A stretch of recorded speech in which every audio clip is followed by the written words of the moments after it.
Okay, right back into it. So, what's up, guys? I'm Chris. Welcome to VHP Engines. Alright, so this is one of those things we talked about a lot. I have covered high compression boost before, but I guess and I have talked about what I'm going to talk about now, which is why I'm not going to talk about it too long. But one of those things I get is like, what's the good compression numbers for turbo, right? So it used to be that everybody would drop the fuck out of compression and then boost off of that, and then boost like fucking crazy.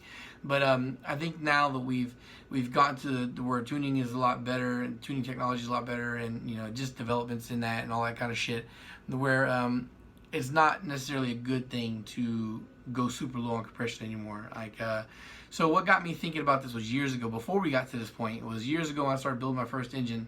I was like, I wound up building a stock compression Nippon Racing Scat Rods B16. And it got me thinking, like, if these engines are like, I was thinking about stock engines in general. Like, if a stock B16, stock GSR, these cars can do considerable amount of power, and it's all good. You don't have to go crazy long compression on boosts. And what would stop you from using the same kind of compression ratio, but with built pistons and rods?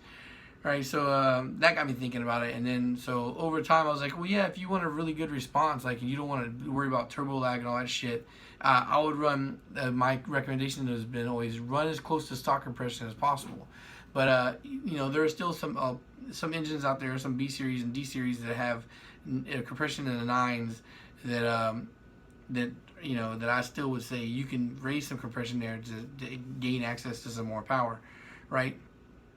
So I think it's gotten to the point now where the new modern Honda engines have 10-something compression with their turbos, right? It's like 10.3 for the SI, the L15, and I think the similar numbers in compression for the Type R, the FK8, right? So that's further validation of of running higher compression. That's not necessarily high compression. I wouldn't consider high compression until you get to that point where you're around 11, right? 11 and 11 to 1 plus, right? So 10.5, that's moderately good compression, and you're going to get a fast response. And even I think Humble Performance, and this is where I know I've talked about this before, even Humble Performance has their recommended compression, their pistons are like 10.3 or 10.5 that they said they'd recommend for boost, right? So if you're looking at you want to build boost, or you want to build a boosted engine, you're going to buy aftermarket forged pistons or whatnot, and you're looking at compression numbers, what you should go with. Yeah, I would look for a piston that in the 10 to 1 compression range. Don't look for anything lower than that.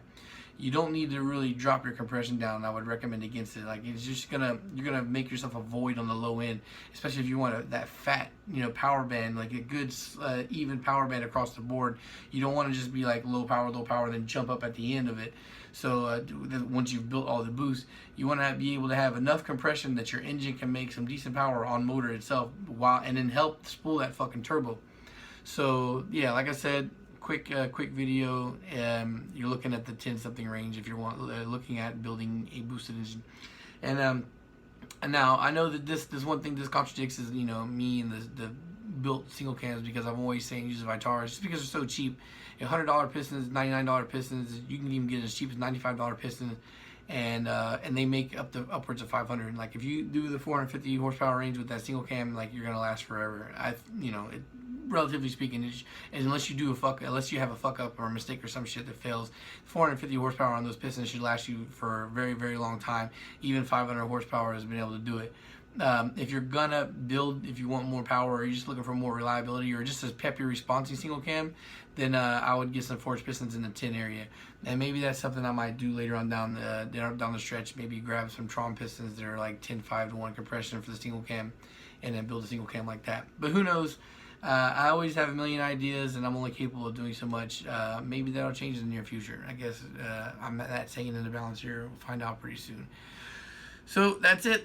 Covered that topic, and peace. Thanks for watching.